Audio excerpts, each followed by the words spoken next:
The phone lay on the table with the screen still on, as if it were challenging my calm. Carlos, my husband, was taking a shower. I don't know why I was so curious.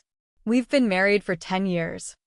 And I've always trusted him completely, but sometimes an indescribable feeling of discomfort arises. I raised my hand, and my finger trembled as it touched the screen. The password was still the same as always, our anniversary date. He never changed it. I opened the messaging app, and a series of notifications popped up. These messages weren't from friends, coworkers, or family. They were from a strange number named Sophia. I opened each message to read, and my blood ran cold. Sweet flattery, secret quotes, nothing for me. She called him my life, my sunshine, words I used to describe myself, now only for her.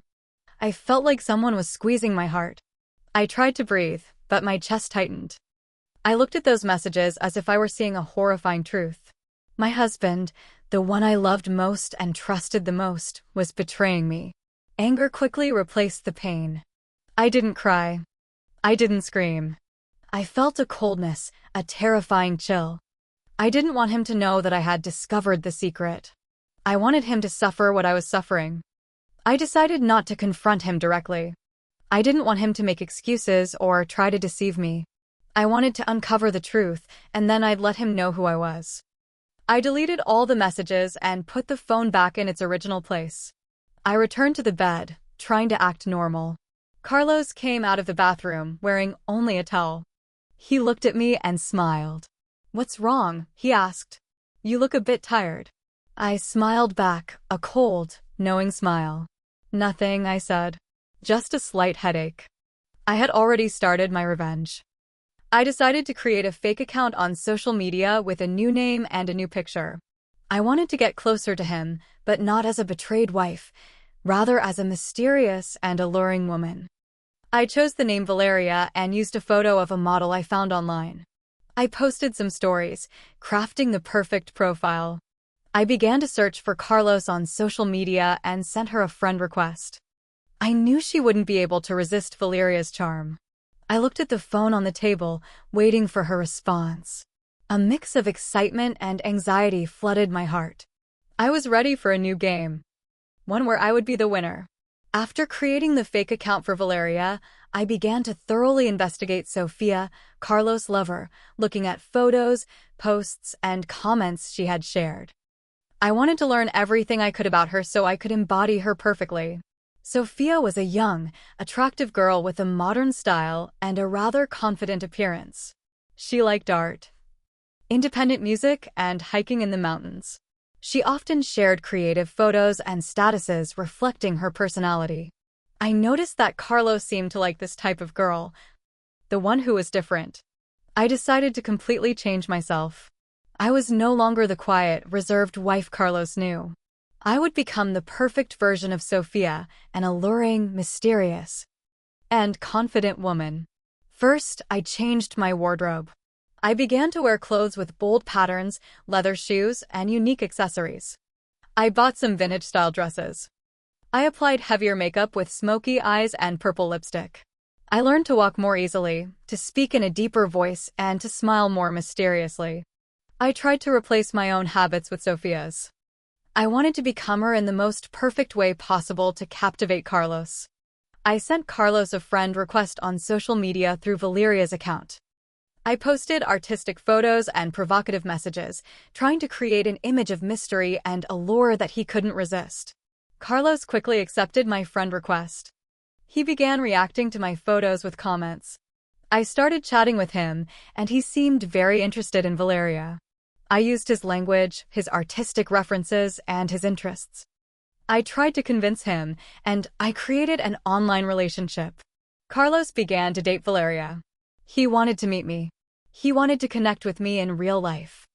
I felt a bit nervous, but at the same time, very excited. My plan was going exactly as I intended. I agreed to meet Carlos, but I didn't let him know the truth. I was going to give him a big surprise. I was going to let him know who he had been lying to. I prepared very carefully for this meeting. I chose my most unique outfit, applied more makeup, and sprayed some of Sophia's perfume. I wanted to be the perfect Sophia, to deceive Carlos easily. I looked in the mirror, and I didn't recognize myself anymore. I had completely transformed into someone else. Someone Carlos would never expect. I was ready for the meeting. I was ready for this game. I stood before the mirror and looked at myself one last time. The leather dress, high boots, disheveled curly hair, and bold makeup made me look like a different person. I had completely become Sophia, an alluring, confident, and mysterious woman. I felt a little nervous, but at the same time, very excited. I didn't know what would happen, but I knew I was ready for this meeting. I walked into the bar where Carlos had agreed to meet me. He was sitting there alone, his eyes glued to his phone. I smiled and walked toward him. Carlos asked in a soft and seductive voice, lifting his head and meeting my gaze. His face looked surprised and slightly confused. He didn't recognize me. He didn't know I was the wife he had betrayed. Valeria asked with a slightly trembling voice. "It's me," I replied, giving him a mysterious smile. He stood up and pulled out a chair for me to sit down. I sat and looked him directly in the eyes. I tried to act as naturally as possible, without letting any hints slip by. We began chatting as if we were strangers. He asked about my job, my hobbies, my life, and I answered confidently and alluringly, using the information I had gathered about Sophia. I looked at him and observed him carefully, wanting to learn about him, things I had never known before.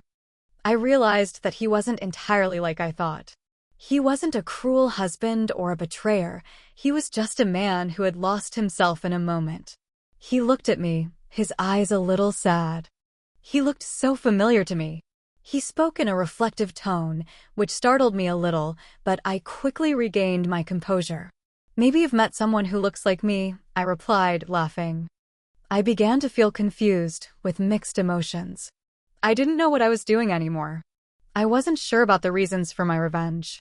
We talked for a long time until the bar started to close. Carlos looked at me with affectionate eyes. "I really like you," he said. "I want to see you again." I smiled and nodded in response. I stood up and left. I didn't understand what had just happened. I met my husband with a different identity, and I felt something was very different. I began to doubt my revenge plan. Should I continue or stop and face the truth? I felt a wave of exhaustion take over me. I didn't want to play this game anymore. I wanted to be myself, not Valeria, not a betrayed wife. I went home and changed my clothes. I looked at myself in the mirror and no longer recognized myself. I had completely lost who I was after meeting Carlos for the first time as Valeria. I felt a deep, indescribable confusion. I didn't understand what was happening. Why did I feel a little different when I was with him?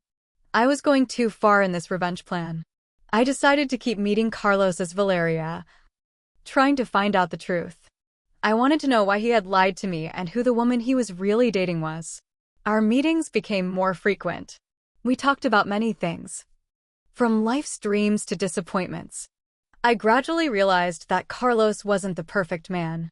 He had weaknesses, pain, and secrets he tried to hide. In one conversation, Carlos told me about his past. He spoke about his painful first love, the hardships he had faced, and the pressures he was under. I listened to him and began to understand something. I discovered that he wasn't happy in our marriage.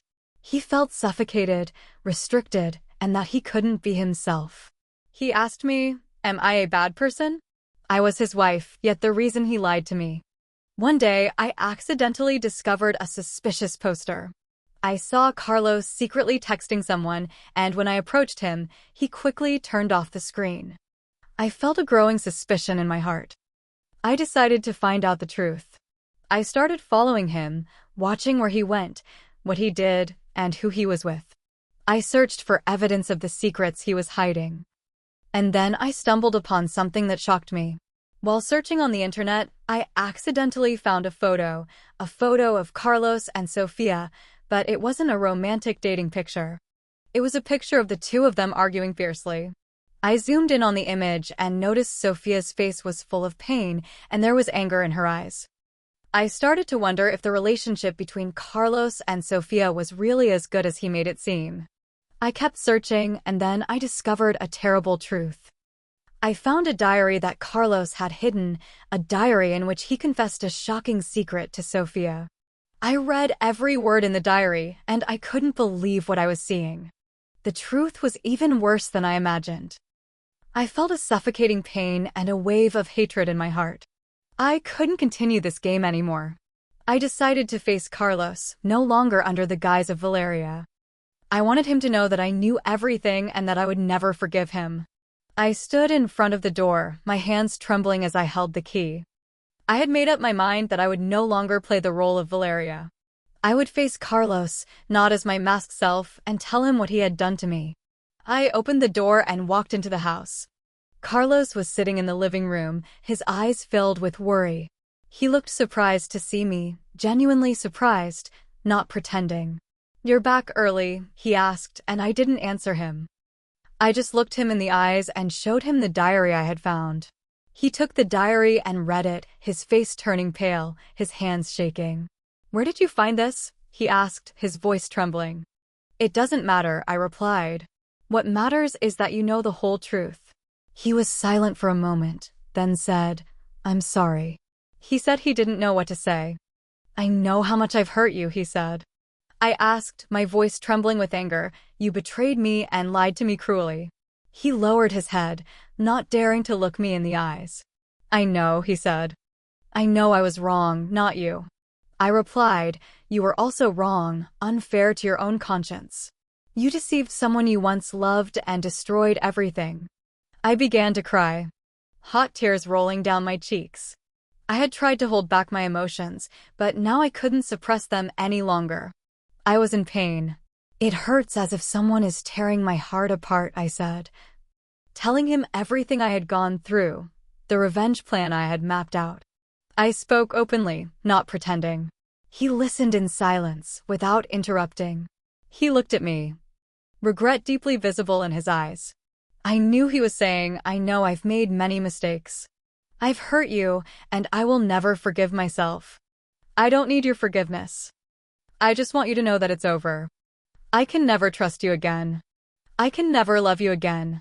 I decided to leave Carlos, to leave this house and start a new life right now.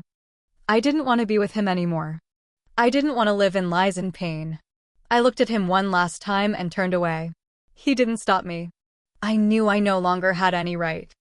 I left the house and felt a strange sense of relief. I no longer had to wear a mask, no longer had to live in lies. They had freed me. I cried a lot, but I knew I would move forward. I would start again and never look back. After leaving the house, I rented a small apartment in the Latina district in Madrid. I wanted to start my life over, a life without Carlos, without lies, and without pain. The first days were tough. I felt lonely and lost. I missed the happy times with Carlos, the sweet promises, but I also remembered what he had done to me, the betrayal, the lies, and all the pain I had suffered. I decided not to let the past haunt me anymore. I began focusing on myself, on what I wanted. I started revisiting old hobbies and activities I used to enjoy. I began drawing, writing poetry, and walking through Retiro Park. I also began making new friends, people I felt comfortable with and trusted. I no longer lived in isolation. I had found a new community, a new family. I no longer cared about Carlos. I didn't know what he was doing or where he was, and I didn't want to know. I forgave him, not because he deserved it, but because I wanted to free myself from hatred. I also no longer cared about Sofia, Carlos's lover. I didn't want to know anything about her. I didn't want to get revenge on her. She was simply a victim of deceit, just like me. I had learned a lot in this life, and I had grown so much. I had learned that we have no right to hurt others, and that we always have the power to choose our own happiness. One day, while I was sitting at my regular cafe on Calle del Pez, a man walked in. He seemed familiar, but I couldn't remember who he was. He looked at me, smiled, and walked toward me. He introduced himself as a photographer and said he had seen my paintings displayed at the Reina Sofia Museum, and that they were very popular. We started talking, and I felt an unusual connection. I felt like I had known him for a long time. We talked about many things about life, dreams, and even sadness.